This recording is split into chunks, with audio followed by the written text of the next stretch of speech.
Sure, I like.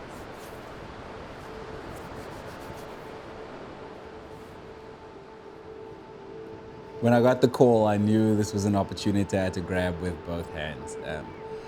As an individual, what you get out of an experience like that, but also I knew this was going to be bigger than me. It's so much more than me. So I knew I had to do this.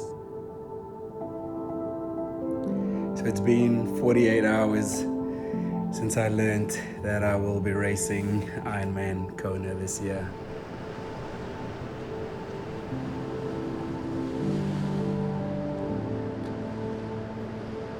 When the CEO of Supersapiens, Phil Sutherland, called me to tell me he's got an entry for me to do the IRONMAN World Championships in Kona, I was in my hotel room. I was actually naked, but I saw Phil calling, and he's a hard man to get a hold of. So I was like, I need to take this call. So I answered and I said, Phil, I'm naked. Give me a minute to put some clothes on. He then called me and he told me, are you dressed now and are you sitting down? And he told me, how does it sound, you going to Hawaii to do Ironman World Championships? The first thing that came to mind, I actually got a little teary there, was in 2013. I was lying in a hospital bed receiving a stem cell transplant. And for the first time in my life, the optimist in me was lying there wondering if I will die. And the little inner child in me felt very fragile, felt very broken. I know it sounds like a cliche, but cancer does change the way you view the world. I remember my doctor saying to me, when you're 40, you might go through a midlife crisis, you might questioning what you want your life to look like. But something like cancer at 26 years old, it's just a trauma like that moves that forward. And I remember being in isolation in that hospital for 23 days where I could hardly have any visitors. I couldn't leave my hospital room. Made a promise to myself that I was gonna live every single day with meaning after that. So getting an invite is one of the only ways I would get into the race. But I'm grateful for that, and I want this race to mean something to the cancer community, and I want this race to mean something to the Black community. I grew up in a segregated neighborhood in apartheid. So apartheid was an intentional program from the government to separate people based on race. I grew up in internationally what's known as a mixed race culture. In South Africa, it was classified as the colored culture. The predominant sports in the neighborhoods, as in most of South Africa, is cricket, soccer, and rugby. Me starting cycling as a 13-year-old wearing Lycra in a community that I came from, an underprivileged, poverty-stricken community, it wasn't always well received. It wasn't understood. It was, why do you do this weird sport that we don't understand? Starting cycling so early gave me a world into another area of life that I hadn't seen before. You know, it got me to the white areas, as it was known when I was growing up, the white suburbs. Cycling allowed me to meet people from other cultures. When I started riding, I wore shorts that I got and a t-shirt. And these friends of mine who had been cycling for years, some of them had cycled in Belgium, which was a world away from me. Whenever they came back, they sort of brought me their second-hand, hand-me-down clothing. But that clothing, I remember getting a black helmet, which was a second-hand helmet, and I remember getting their black and white zebra striped kit, which was their hand-me-down kit to me. But to me, those were my prized possessions. I was a cyclist now, and I started to look like them.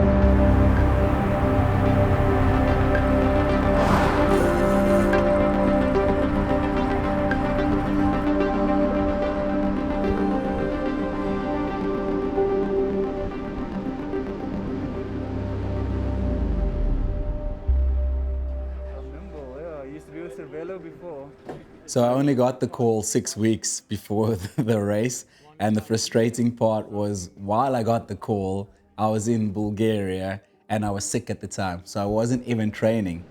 The next thing my mind went to was the swim in Kona.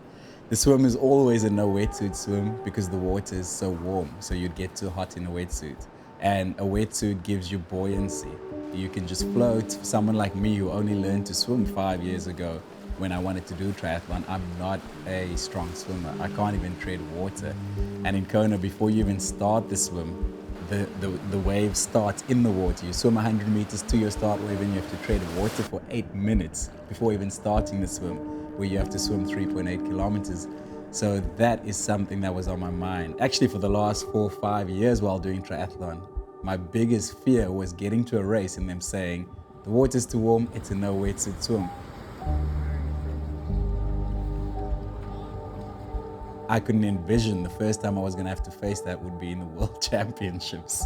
I had the opportunity after Bulgaria to go to Spain. I had a few meetings in Spain, and some friends of mine own an amazing property called Rocacorba Cycling, and they have a lake around there. So I knew the first thing I had to do was get in the water and focus on my swimming.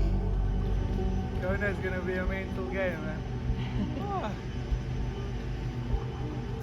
You'll make it, it's just in your head, like you said.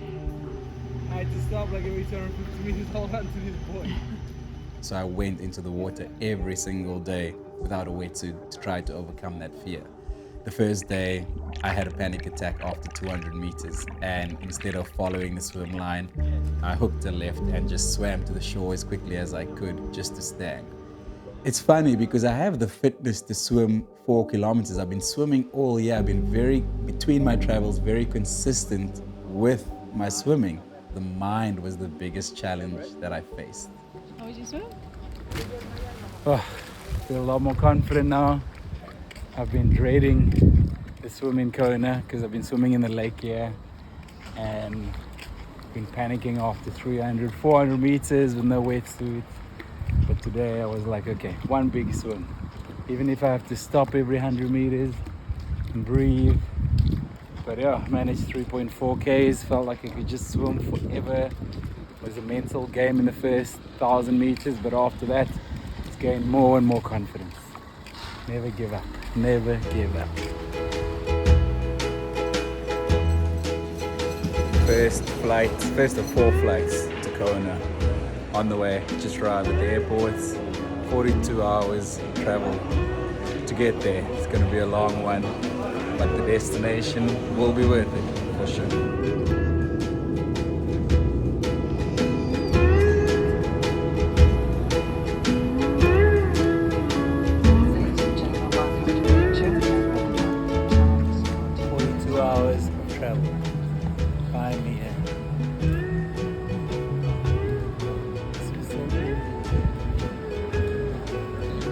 Said a few guys, see my scenes on the plane. They're like, oh, they don't speak in English, but I can tell they're like, oh, hello, we're in Kona. You have arrived. Can't believe it. So the first place we stayed was right on Ali Drive, the famous Ali Drive. That's part of the run course when we got to Kona, and I got to experience that. And the first thing I noticed was all these super fit, ripped, tan athletes running up and down on Ali Drive. And again, I was insecure the moment I got there. I felt inferior, I felt like a fraud, I didn't qualify, I don't belong here. And then the race infrastructure started going up after a week of being there. More and more athletes started flowing in, and the red carpet started getting rolled out, and they put up banners of all the winners for the last few years of Kona at the swim start in the transition area, and it became real. Oh, I'm actually in Hawaii to do the IRONMAN World Championships. I mean, I'm getting goosebumps now just thinking about it. Feeling anxious, normal level of, healthy level of anxiety for the race. A little blocked up, clogged up, and normal tapering illness. My taper coming into this race has been very late because I got the call up to this race very late. But somehow I'm very positive about the race. Maybe I'm in denial about the pain I'm about to undergo, but just looking forward to today of racing. 6:25 this morning for our professional man. The first time weight through that things will be off at 6:40.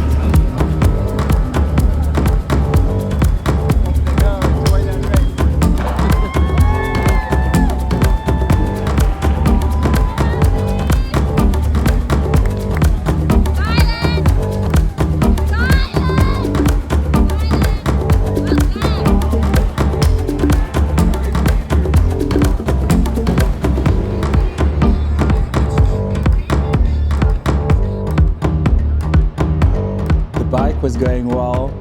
I've been a cyclist for over 20 years. It's something I enjoy, but getting to a World Championships is just something different. Cyclists were passing me out, over 1,000 guys just passing me all day long. And I was looking at my bike like, oh, is there something wrong with my brakes? Do I have a puncture? I felt like I was going so slowly. At about 100 Ks, I got off the bike and I parked my bike on the side of the road, and I had to do some serious soul searching. I suffer from lower back pain, and it stopped me from finishing races before. I did some stretching to see if I could activate my glutes so the pain could go away. I had all these people. I had the awesome Supersapiens crew. I had my wife waiting for me in transition, and I had this weight of not wanting to let these people down. And so I got back on the bike, and I'm really happy that I had big Oakley glasses on, so cyclists were passing me. They couldn't see that I was literally bawling my eyes out. I was feeling so sorry for myself. As a cancer survivor, you just never know if you can trust your body again. What I focused on was then trying to be as efficient as possible, and the more efficient my pedaling stroke got, the more I could contain the pain. And I just carried on like that for the last 50, 60 Ks and thought, let me focus on that in this moment, and then when I get to T2 for the run, we can see what we get.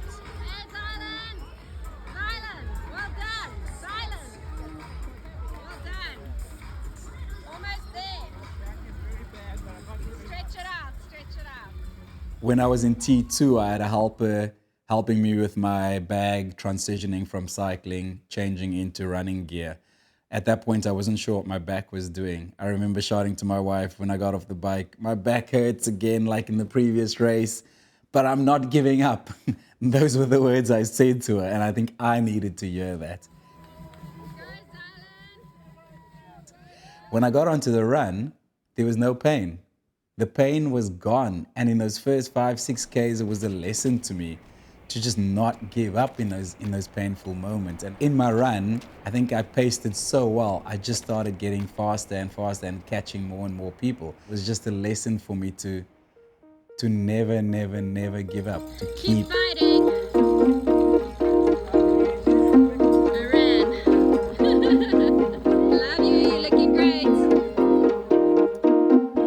I remember in the last 10 Ks, you know, when you, at that point in an Ironman, last 10 kilometers of a marathon, all I was thinking was, I want to see my wife, I want to see my wife. And I'm not sure if it is because you're in so much pain, you're looking for someone who's familiar, someone you can be vulnerable with, someone you can just fall into their arms. And I had known to me, the Supersapiens crew arranged a surprise for me. They arranged for Wendy, my wife, to be on the finish line, on the red carpet, to be the first person that I meet. You are an Ironman of the highest.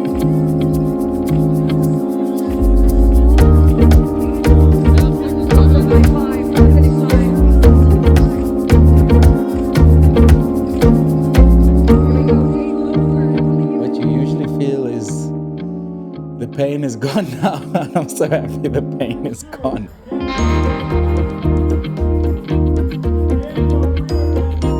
After finishing, the first thing I always enjoy is a lot of the pain you're experiencing when you're moving in those last kilometers disappearing, and your body having a chance to rejuvenate itself. But I remember I wanted to find my friend Jabu. Jabu was probably only the second Black African who qualified for the race, so we were there together. And I wanted to find him to figure out how his race went and how he did. And I mean, he did smash it. Just so proud of him.